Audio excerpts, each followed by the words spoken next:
നമ്മളിന്ന് ഉണ്ടാക്കുന്നത് കൂർക്ക മെഴുക്ക് പുരട്ടിയാണ്. കൂർക്ക നന്നാക്കിയിട്ട് കൂർക്ക മുറിച്ച് ഏകദേശം ഒരു 1/2 കിലോയുണ്ട്. ഞാനത് പ്രഷർ കുക്കറിൽ ഒരു 2 വിസിൽ പരുത്തി ഓൾറെഡി വെച്ചിട്ടുണ്ട്. പ്രഷർ കുക്കറിൽ അത് ചെയ്യണമെന്ന് നിർബന്ധമില്ല. നമ്മൾ ചട്ടിയിൽ ഇട്ട് ചെയ്യാം, പക്ഷെ കുറച്ചധികം സമയം എടുക്കും. അപ്പോൾ ആ സമയം ലാഭിക്കാൻ ഞാനത് പ്രഷർ കുക്കറിലാക്കിയെന്ന് മാത്രമുള്ളൂ. അപ്പോൾ അത് ഞാൻ ഓൾറെഡി ചെയ്ത് വെച്ചിട്ടുണ്ട്. അതിനുശേഷമുള്ള കാര്യങ്ങളാണ് നമ്മളിപ്പോൾ നോക്കുന്നത്.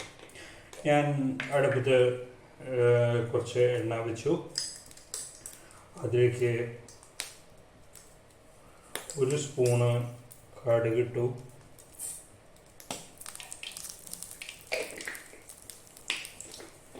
കടുക് പൊട്ടുന്ന വെയിറ്റ് ചെയ്യുന്നു. കടുക് പൊട്ടി തീരുന്നത് കൂടിയിട്ട് അതിലേക്കൊരു 3 പച്ചമുളക് നെടുകെ കീറിയത് ഇടുന്നു.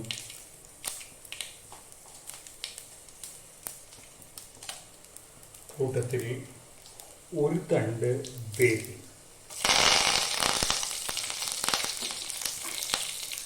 ഇത്രയും ഇട്ട് ഒന്ന് ഇളക്കുന്നു. ഇളക്കിയിട്ട് അതിലേക്ക് വെളുത്തുള്ളി ഒരു 5-6 അല്ലി വെളുത്തുള്ളിയാണ് ഞാൻ ഇടുന്നത്. വെളുത്തുള്ളി ഇട്ടിട്ട് വേഗത്തിൽ ഒന്ന് ഇളക്കുക. 2-3 മിനിറ്റ് നേരം 2-3 സെക്കൻഡ് നേരം ഇളക്കിയാൽ മതി. ആ വെളുത്തുള്ളിയുടെ ഒരു ഇത് ഈ എണ്ണയിലാവണമെന്ന് മാത്രമേ. അത് കഴിഞ്ഞ ഉടൻ തന്നെ സബോളയുടെ തീ നമ്മൾ ഒരു മീഡിയം ടു ഹൈ ഫ്ലെയിമിലാണ് വെച്ചത്.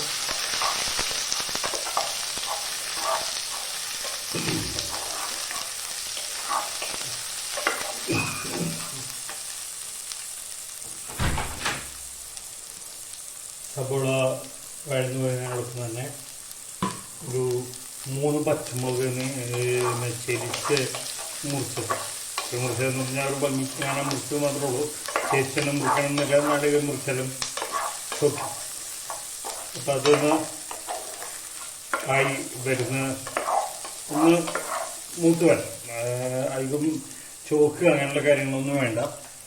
ഒന്ന് മൂത്ത് വരേണ്ട കാര്യങ്ങൾ മാത്രമേ ഉള്ളൂ. അത് മൂത്ത് വരാനായിട്ട് 1 സ്പൂണ് ഉപ്പിടാം. നമ്മൾ കൂർക്ക വേവിക്കുമ്പോൾ പ്രഷറിൽ ഇപ്പോൾ വേവിച്ചെടുത്തു എന്ന് ഞാൻ പറഞ്ഞു. ആ വേവിക്കുന്ന സമയത്ത് നമ്മൾ ഉപ്പിട്ടാണ് വേവിക്കുന്നത്. അതുകൊണ്ട് അധികം ഉപ്പ് ഉപയോഗിക്കണമെന്നില്ല. ഇളക്കുക. ഇത് ചൊക്കോ അങ്ങനെയുള്ള കാര്യങ്ങളൊന്നും വേണ്ട. ഈ സവോള തിള്ളുകളായിട്ട് വന്നാൽ മതി. ഇത്രയും ആയിക്കഴിഞ്ഞാൽ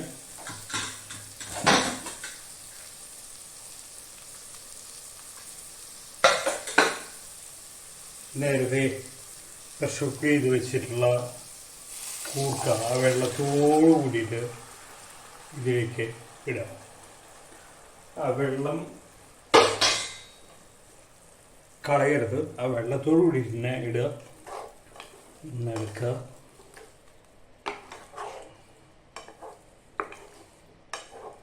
ഇതിലിപ്പോൾ നല്ല ഉപ്പുണ്ടാവും. എന്ന് വെച്ചാൽ നമ്മൾ ഉപ്പിട്ടിട്ടുണ്ട്. ഇപ്പോൾ ഉള്ളിയിൽ ഉപ്പിട്ടിട്ടുണ്ട്. അതുപോലെ ഈ കൂർക്ക വേവിക്കുമ്പോൾ ഉപ്പിട്ടിട്ടുണ്ട്. ഇനി ഒന്ന് ഇളക്കി കഴിഞ്ഞ് ഇത്രയുമായി കഴിഞ്ഞ് കഴിഞ്ഞാൽ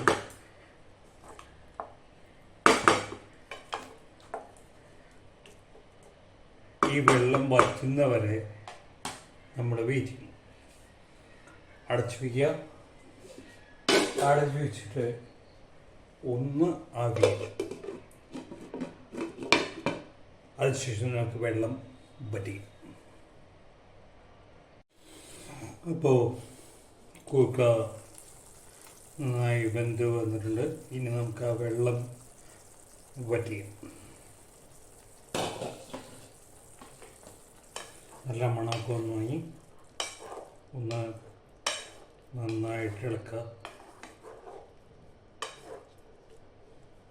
തീ കൂട്ടി വയ്ക്കുക. അപ്പോൾ ആ വെള്ളം പെട്ടെന്ന് വറ്റും.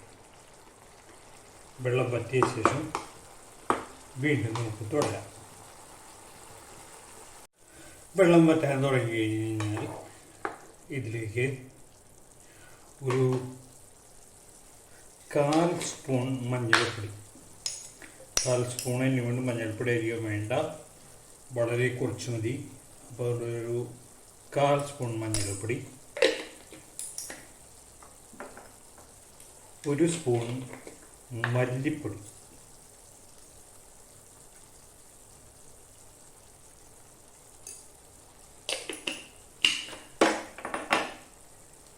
ഇത്രയും ചേർത്തിട്ട് നന്നായി ഇളക്കുക.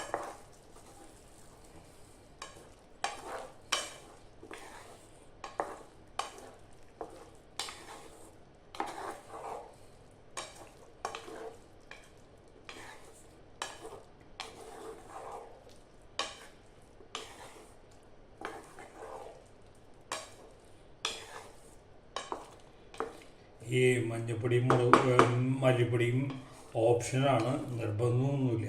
പക്ഷെ ഇട്ട് കഴിഞ്ഞാൽ കുറച്ച് സ്വാദ് കൂടും എന്നുള്ളതുകൊണ്ടാണ്. നിർബന്ധമായിട്ടും ഇടേണ്ട ഒരു സംഗതിയൊന്നുമല്ല. അല്ലാതെ തന്നെ ചെയ്ത് കഴിഞ്ഞാലും ഇതിന് ടേസ്റ്റ് ഉണ്ടാകും. പക്ഷെ എന്താണെന്ന് വെച്ച് കഴിഞ്ഞാൽ ഈ ഇടുന്ന കൂർക്കി ഒരു റോ ടേസ്റ്റ് വേണം. ചിലർക്ക് ആ റോ ടേസ്റ്റ് ഇഷ്ടമാണ്. അപ്പോൾ ആ റോ ടേസ്റ്റ് ഒന്ന് മാറാൻ വേണ്ടി മാത്രമാണ് ഈ മല്ലിപ്പൊടിയും മഞ്ഞൾപ്പൊടിയും ചേർക്കുക. ഇനി വീണ്ടും ഈ വെള്ളം വറ്റിക്കാനായിട്ടുള്ള കാര്യങ്ങളിലേക്ക് നമുക്ക് നേരത്തെ തന്നെ തുടരാം. തീയർപ്പം ഒന്ന് കൂട്ടി വെച്ച് കഴിഞ്ഞാൽ ആ വെള്ളം വറ്റിക്കിട്ടും. വെള്ളം മുഴുവൻ വറ്റുന്നത് വരെ വെയിറ്റ് ചെയ്യും. അങ്ങനെ വെള്ളമൊക്കെ വറ്റി വന്നു കഴിഞ്ഞിട്ടുണ്ടെങ്കിൽ തീ ഒന്ന് ചെറുതാക്കി വയ്ക്കുക. എന്നിട്ട് ഇതിലേക്ക് 1 സ്പൂണ് കുരുമുളക് പൊടി ഇടും.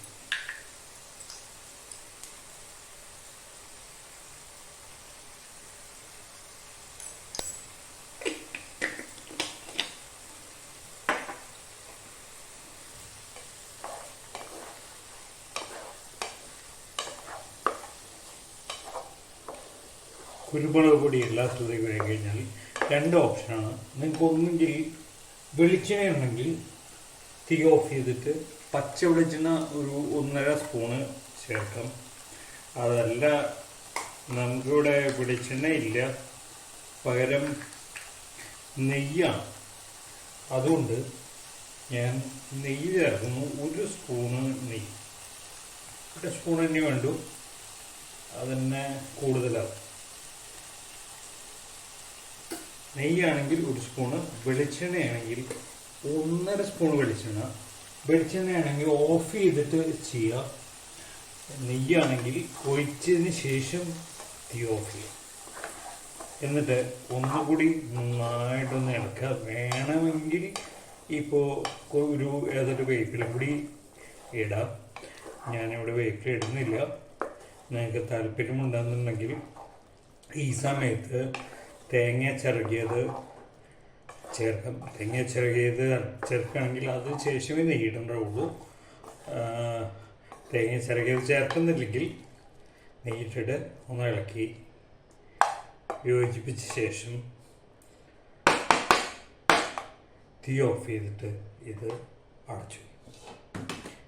ഇത്രയാണ് കൂർക്ക മെഴുക്ക് വരട്ടി ഉണ്ടാക്കാനായിട്ട് ഉള്ളത്. ഇത് ചോറിൻ്റെ കൂടെ ഉപയോഗിക്കാം. ചോറിൻ്റെ കൂടെയാണ് ഏറ്റവും ബെസ്റ്റ്. പപ്പടപ്പൊടി ഉണ്ടെങ്കിൽ സൂപ്പറായി. നിങ്ങൾക്ക് വേണമെങ്കിൽ ചപ്പാത്തിയുടെ കൂടെയും ഉപയോഗിക്കാം. പക്ഷെ തേങ്ങ ചേർത്താൽ ചപ്പാത്തിയുടെ കൂടെ ഉപയോഗിക്കാതിരിക്കും, അത് ടേസ്റ്റ് ഉണ്ടാവില്ല.